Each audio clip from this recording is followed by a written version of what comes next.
we've got a lot to get to, as I said, off the top. We learned a lot about two teams on Saturday night, of course, only the one game on Saturday evening, and for very different reasons. So it was a 90-point victory to Adelaide over the Swans, and it might just be season over for the Grand Finalists, Jake, and they have many issues, and we will dive into them and look at the stats soon, but what's their biggest issue?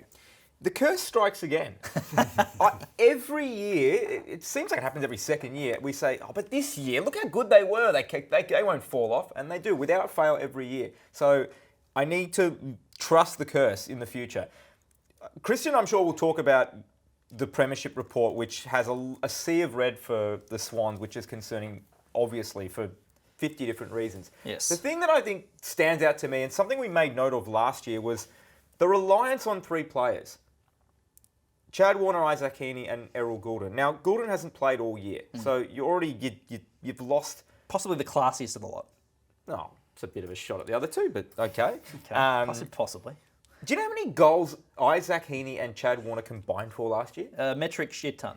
69. That's like a Coleman medal winner. Between the two of them. And they're winning ball in the middle, taking marks, being the link guys. What they were doing, Isaac Heaney, I know he didn't win the Brownlow. I think he was the player of the year, in my opinion, last year. And Chad Warner not far behind. Obviously, so much talk about the contract, which he ended up signing. But yes, I think they got so much out of those three. How are they ever going to get that again? And I think having no Goulden, slight regression from both, and I think the numbers clearly back that up. Not that they've been bad, but the numbers just say that they haven't quite been at that level that they were last year. I know Warner's had some good games. All of a sudden, there's that little bit of a drop-off, and we know it doesn't have to be much. I know you can say, well, hang on a minute, it's not just these three guys, but I think it is. I think they got so much out of them, they were never going to get that again. And I feel like potentially that output as well from your midfielders, like some of the great outputs from midfielders that we've seen, masks the issues that were also in that forward line. We did mention those a few times, but they just kind of kept winning. Exactly, because you got so many goals. Not in spite of, but despite having a three-headed monster that probably just didn't have the bite. Monster? Exactly. Three-headed monster, can you let me finish the sentence? That didn't have the bite that we expected. Yeah. So this year you've got Amadi suspended every second week. McLean's okay. McDonald can't get on the park because he's got problems with his ankles. McLean's okay. I just don't think any of them are... I don't know what to do. I don't know what you do with those three players. So Brian Connolly wrote for espn.com.au/AFL if you want to read about it, just sort of weighing all this up and sort of saying that it's very possible that the Swans overachieved last year, got the best out of role players, got the best out of their stars, and this sort of regression has sort of come at the wrong time when you're getting injuries to key players as well. So, Papley's barely played. Yeah, who was Mills the other obviously player has been out. There's been others that have just sort of not been able to get continuity. And a new coach. So I guess it's not surprising to see the Swans have fallen, but some of these losses, I mean, there's one last year as well. So 100-point loss last year, so we can't really drag Cox for that, Dean Cox for that. But a 90-point loss to a team like Adelaide and the season they've had has been thoroughly underwhelming, and the stats back it up. Yeah. So the point you just touched on about it sort of happened under Longmire as well. But you look at 10-goal streaks conceded for Sydney. So since 1999, they've conceded 10 goals in a row 6 times as a club. So in 26 years. Yep. 2 of those 6 are in the last 6 weeks, and 3 of them in the last 20 games. So three of their last 20 games they've conceded a 10-goal streak, and they only did that 3 games. Well, that would have been 25 years 100-point loss to Port Adelaide last year. year. Yeah, you talk about the whole club's identity and personality. They've always been hard to play against, always been great defensively. Take a step back, and it was...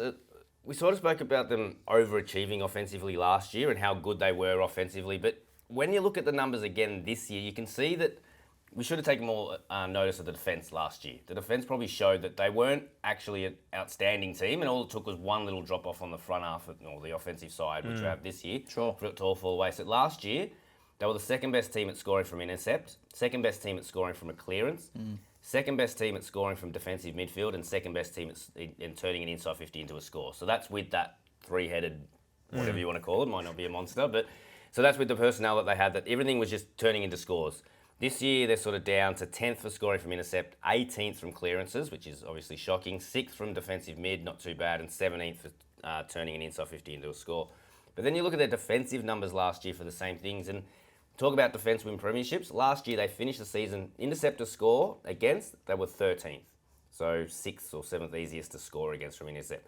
Ranked 10th for stopping the opposition scoring from a clearance, 11th for stopping the opposition scoring from defensive midfield, and 10th from stopping them from scoring per inside 50 entry. So we talk about wanting to be top 6 at least in stats. Yep. Those 4 key defensive areas, they were actually outside the top 10 in almost, 10th or lower in all of them. So even looking at the numbers last year, was so perfect one way. Yeah. They were okay going the other way.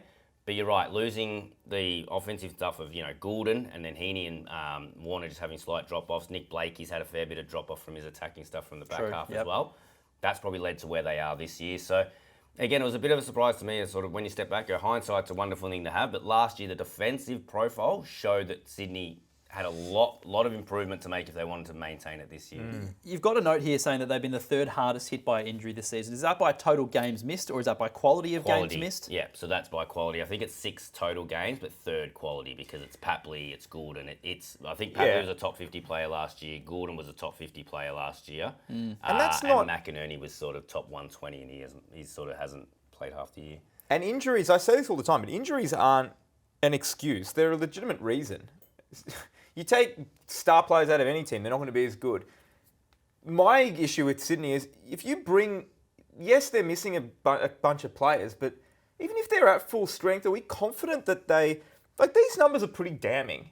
Are we confident that they can just turn it on again and just be the team that they were last year? No, I don't think so. That's why I think last year we spoke about it. Yeah, they squeezed the best out of a lot of players, and this year I think not a regression to the mean. I hate using that term in this instance, but you're looking at Isaac Heaney had the season of his life last year, and we talk about the 100x rankings as well. So you can explain that in a second, Christian. But we've got a number. Look at the numbers of some of these key movers for the Swans from last year when they obviously made the grand final compared to this year, and the drop-offs are pretty stark. Yeah, so Heaney, 4th best player in the competition by 100x, which is looking at what position you're playing and applying your expected output in that position. So we usually, if you just look at raw rating points, ruckman and midfielders are always going to dominate, and your top 10, 20 players are going to be ruckman and midfielders.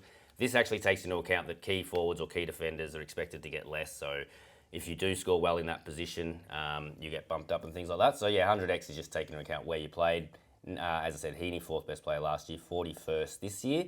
Nick Blakey, 9th best last year, 21st this year. So not a horrible drop-off, but Nick enough Blakey? between them. Yeah. Nick Blakey's Still the seems 21st best player this year? This year, yep.